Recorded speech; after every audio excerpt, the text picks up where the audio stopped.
Susan Twist is Doctor Who's latest mystery, a living, breathing version of Bad Wolf, following the Doctor and Ruby across their travels across time and space. She first cropped up in Wild Blue Yonder as the mysterious Mrs. Married You maid to Isaac Newton. She then appeared as a heckler in the pub where Ruby was playing in the church on Ruby Road. She was then in Space Babies in a blink and you'll miss it moment as comms officer Gina Scalzi. Then in The Devil's Cord as a tea lady in Abbey Road Studios. And in this week's episode, boom, she had her most substantial role yet.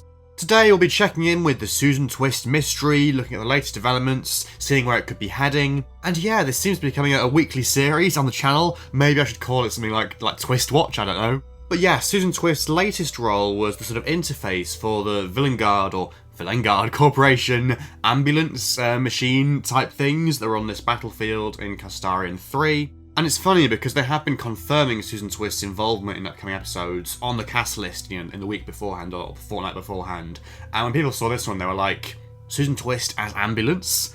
What's that? How can she be playing an ambulance? But then we saw some footage of her in the Next Time trailer in Doctor Who Unleashed. I think it was kind of fairly clear what was going on. Obviously the episode itself confirmed that, but the interesting thing is that she kind of ended up being the villain of the piece this week, in a manner of speaking. And that's interesting because it's kind of been assumed that Susan Twist is, well, first of all, playing the same character across all of her appearances. She's kind of got all these different personas that she's created for herself. She's gone dressed up and hidden herself in all these different time zones as a sort of Easter egg thing, both for the Doctor and for the viewer. And the suggestion is that the character she's ultimately playing is Susan Triad, head of Triad Technologies, a company previously mentioned in The Giggle, when Donna and Mel are talking about, static systems or something techie. There have been various hints to her, various leaked bits and pieces, even a shot of her speaking the words Doctor Who in one of the Disney trailers that was released. And I think that's very interesting because obviously there's a link there with technology, this company, Triad Technology, and the thing going on here with the Vilengard Corporation mainframe system, whatever it is, obviously with her being part of that system as well. And so I quite like this because it's kind of planting the seed, there's a connection here between this character and technology, and there's a link there, Triad Technology, all this kind of bigger stuff going on. A sly little nod, a sly little Easter egg there. I think in universe the explanation is probably that, this character has nothing to do with the Vilengard Corporation. She's literally just gone there and, hacked the systems or whatever, or recorded herself saying all this stuff like, combat detected and sharp scratch, and kind of literally just put herself into the systems without anyone knowing. In terms of what we know about this character, based on the 5 appearances so far, as I say, she's clearly very good with technology and, can do all that stuff, no problem, like hacking and stuff. She could also travel across space and time, no problem, she's been there in 1666 or whatever it was with the Isaac Newton stuff. She's been in the present day with the pub stuff. She's been in the far future with the Space Babies stuff. She's been back to the past in 1963 for the Beatles, and now once again, she's in the future on a different planet. And it's going to be interesting going forward as well, because obviously now the Doctor has come face to face with her, literally that kind of hologram that appears at the end of the story when everything is resolved. I think the John Francis Phaser hologram turns into her, and she's there in her kind of nurse overalls, and you get a very clear view of her. So I do think going forwards, the Doctor is going to start to recognise her and acknowledge her. And obviously, so far, that's not been happening because they've been playing it in such a way where the Doctor has literally had his back to her at every single moment they've appeared in the same scene, or has literally kind of turned away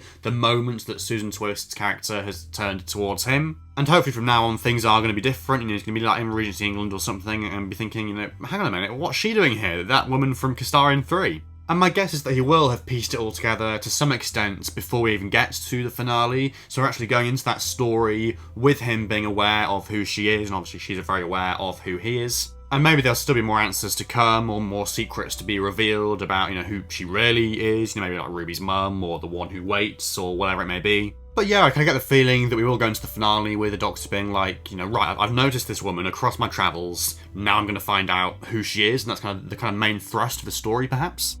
In terms of what's next for Susan Twist, in terms of her next role, once again she has been credited in advance on the cast list for 73 yards, this time simply as Hiker. Now, we know that this story is at least partially set in rural Wales, in the countryside, and like with a pub and cliffs and stuff like that. So my guess is that probably like the Doctor and or Ruby kind of find her maybe out on the cliffs doing a walk or something, or maybe she kind of pops into the pub to like ask them directions or something like that. There was a huge theory kind of going around about this mysterious woman who seems to be following Ruby in this story. The kind of woman dressed in black with sort of long, silvery white hair and strange face markings and doing all these strange gestures. She appeared very, very early on in filming because it's one of the first episodes that was filmed for season 1. And when the whole Susan Twist thing starts to blow up, fans put 2 and 2 together and made 5 and said, oh, it must be the same character, like all these mysterious women. I mean, in fairness, there are quite a few of them, like with Mrs. Flood and now Varda Sethu's character as well, the new companion. But no, the cast list has now confirmed that this woman is someone else entirely, the actress Hilary Hobson, who, interestingly enough, doesn't actually seem to have any other credits, like on IMDb or anything, so she's a bit of an enigma in her own right. But no, basically, the headline here is that she is not Susan Twist. And I'll be talking more about 73 Hours and other videos this week, but yeah, different character, different kettle of fish, not her.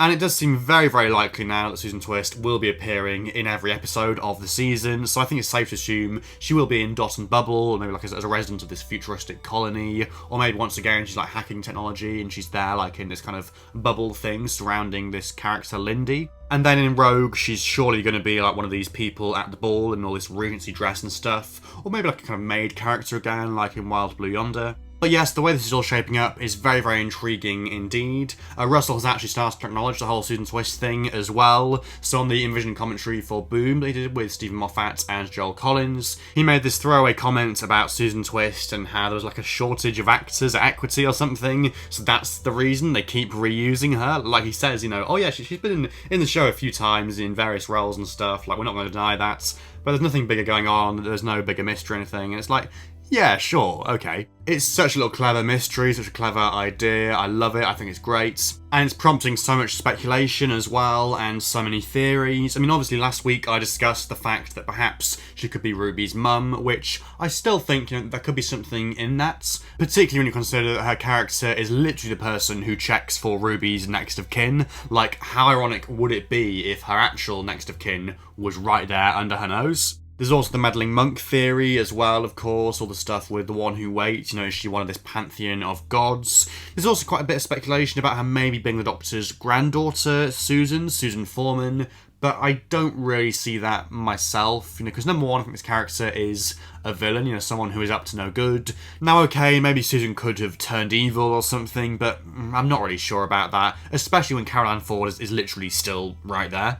And I kind of get the feeling that the production team have deliberately set that one up for us. Like, they know what they're doing here. They've cast an actress called Susan as a character also called Susan. They know how Doctor Who fans' minds work. But what are your theories about Susan Twist in terms of the bigger picture, in terms of what character she could be playing next week and what kind of involvement she's going to have in 73 Yards, and also in terms of her true identity? Is there someone else there underneath all of these personas? A character from the show's past? A brand new big bad? Let me know all of your thoughts down below. If you have enjoyed this video, please do leave a like, and subscribe to the channel if you're new for more Season 1 content over the coming weeks. But otherwise, until the next one, thank you so much for watching, and goodbye for now.